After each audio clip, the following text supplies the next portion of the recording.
अहम खबर नाज़रीन के साथ शेयर करेंगे। नारे तकबीर, अल्लाहु अकबर। पाकिस्तान की मुसल्लह अफवाज जज्बा हुब्बुल वतनी और शहादत से लबरेज हैं। पाक फौज के ऑफिसर और जवानों का दुश्मन भारत को करारा जवाब दिया जा रहा है। पाक फौज सरजमीन पाकिस्तान के चप्पे चप्पे का दिफा करना जानती है। इस हवाले से आपको हम अपडेट कर रहे हैं। नारे तकबीर, अल्लाहु अकबर। पाकिस्तान की मुसल्लह अफवाज जज्बा हुब्बुल वतनी और शहादत से लबरेज। पाक फौज दिफा वतन के लिए खून के आखिरी कतरे तक आहनी दीवार की तरह खड़ी है, खड़ी रहेगी। पाक फौज दिफा वतन के लिए खून के आखिरी कतरे तक आहनी दीवार की तरह खड़ी है। नारे तकबीर, अल्लाहु अकबर। पाकिस्तान की मुसल्लह अफवाज जज्बा हुब्बुल वतनी और शहादत से लबरेज। पाक फौज के ऑफिसर और जवानों का दुश्मन भारत को करारा जवाब। पाक फौज सरजमीन पाकिस्तान के चप्पे चप्पे का दिफा करना जानती है, दिफा कर रही है। पाक फौज दिफा वतन के लिए खून के आखिरी कतरे तक आहनी दीवार की तरह खड़ी है। पाकिस्तान की मुसल्लह अफवाज जज्बा हुब्बुल वतनी और शहादत से लबरेज है, जबकि पाक फौज के ऑफिसर और जवानों का दुश्मन भारत को करारा जवाब दिया जा रहा है। नारा तकबीर, अल्लाहु अकबर। पाकिस्तान की मुसल्लह अफवाज जज्बा हुब्बुल वतनी और शहादत से सरशार। पाक फौज के ऑफिसर और जवानों का दुश्मन भारत को करारा जवाब। पाक फौज सरजमीन पाकिस्तान के चप्पे चप्पे का दिफा करना जानती है। पाक फौज दिफा वतन के लिए खून के आखिरी कतरे तक आहनी दीवार की तरह खड़ी है, खड़ी रहेगी। एक के बाद एक कामयाबी पाकिस्तान के नाम हो रही है। पाकिस्तान मुसलसल दुश्मन को जवाब दे रहा है। नारा तकबीर, अल्लाहु Akbar. 552 hours. Wait for our response.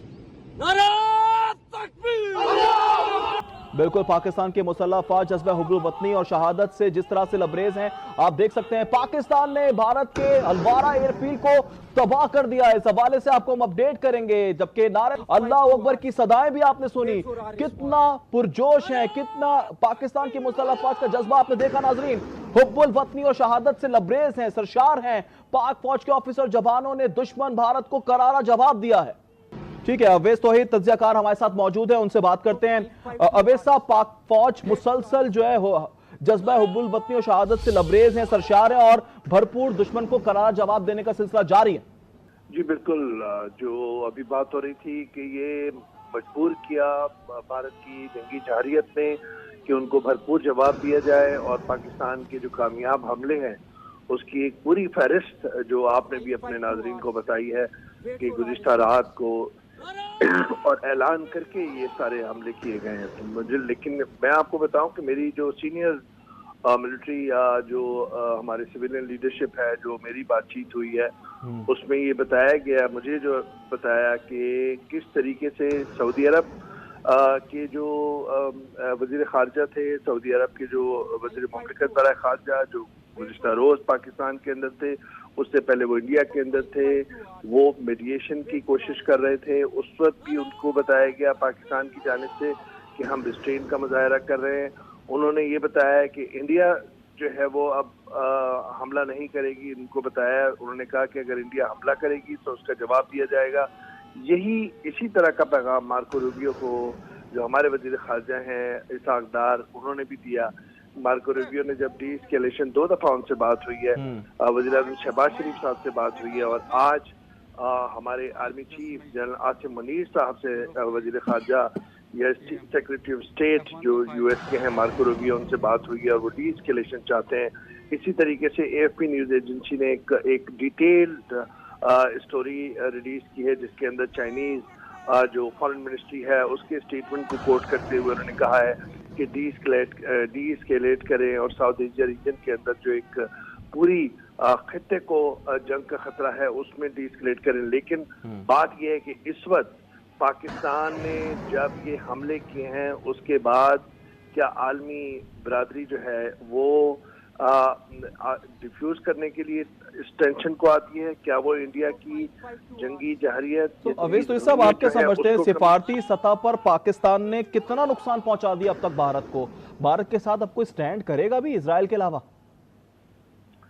नहीं, देखिए, तल्ख हकीकत तो ये है, और जो एक लंबी बातचीत है कि इंडिया जो है वो एक इकोनॉमिक पावर है, चौथे पांचवें नंबर की दुनिया के अंदर सबसे बड़ी पॉपुलेशन है, اور اس کی ملٹری کا سائز بھی بہت بڑا ہے، لیکن وہ ایک علیحدہ بحث ہے۔ پاکستان نیوکلیر پاور ہے، اور پاکستان جو ہے اور انڈیا جو کولڈ وار ہے جو رشیا اور یو ایس کے درمیان ہوئی تھی، اس کے بعد یہ بات طے شدہ تھی کہ دو نیوکلیائی طاقتوں کے درمیان ایک جنگ باضابطہ جنگ نہیں ہو سکتی، لیکن اس وقت جو نریندر مودی کی جو جنگی جارحیت ہے، جنگی جنونیت ہے، اور اس کی ایک لمبی لسٹ ہے 22 اپریل کے بعد سے، جب سے پہلگام اٹیک ہوا تھا، جس کی کنڈمنیشن کی تھی پاکستان نے، جس پہ آزاد جو تحقیقات ہے اس کی پیشکش کی تھی، وہ نہیں مانے، نہ انہوں نے ایویڈنس دیا۔ اس کے بعد انہوں نے انڈس واٹر ٹریٹی جو ایک انٹرنیشنل ٹریٹی ہے اور کورٹ آف آربیٹریشن جو انٹرنیشنل کورٹ آف آربیٹریشن ہے،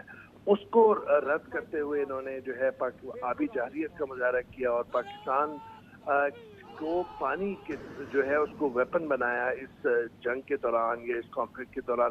ایک لمبی فہرست ہے۔ اس کے بعد آپ دیکھ لیجئے کہ کس طریقے سے ہمارے 35 جو ہے معصوم شہری جو ہیں جو شہید ہوئے ہیں۔ صاحب آپ کیا سمجھتے ہیں، جس طرح سے آپ بتا رہے ہیں، آپ نے بھی یقیناً بھارتی میڈیا کو دیکھا ہوگا کس طرح سے پروپیگنڈا کیا جا رہا تھا، کوئی ثبوت نہیں دیا جا رہا تھا، صرف فکشنز پہ باتیں ہو رہی تھیں، تمام تر چیزیں ویجول تھیں، ویجولائز کر کے عوام کو دکھا رہے تھے، گمراہ کر رہے تھے۔ یہ کس قسم کا پروپیگنڈا تھا؟ گھٹیا پروپیگنڈا کیا گیا، انہیں کیا اندازہ نہیں تھا کہ اس طرح سے بے نقاب بھی ہوگا یہ پروپیگنڈا؟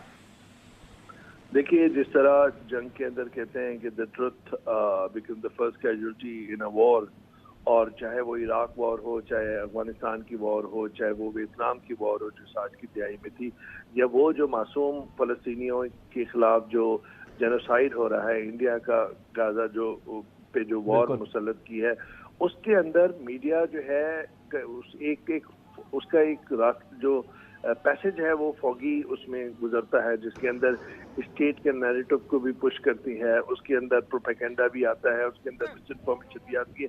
لیکن اس دفعہ تو انڈین میڈیا نے وہ ساری حدیں پار کر دی، اس طریقے سے اس راستے کو سیاہ پینٹ کیا ہے بی جے پی رجیم کے نیریٹو کے ساتھ، جس کی کہیں مثال نہیں ملتی۔ اور یہ بہت افسوس کی بات ہے کہ 1990 کا انڈیا اور 2025 کا انڈیا، یہ 2014 کے بعد جو انڈین سماج کے اندر تبدیلیاں آئی ہیں، جو 1992 کا میں اس وجہ سے مثال دے رہا ہوں کہ 1992 کے اندر ایودھیا ماسک کو شہید کیا گیا تھا۔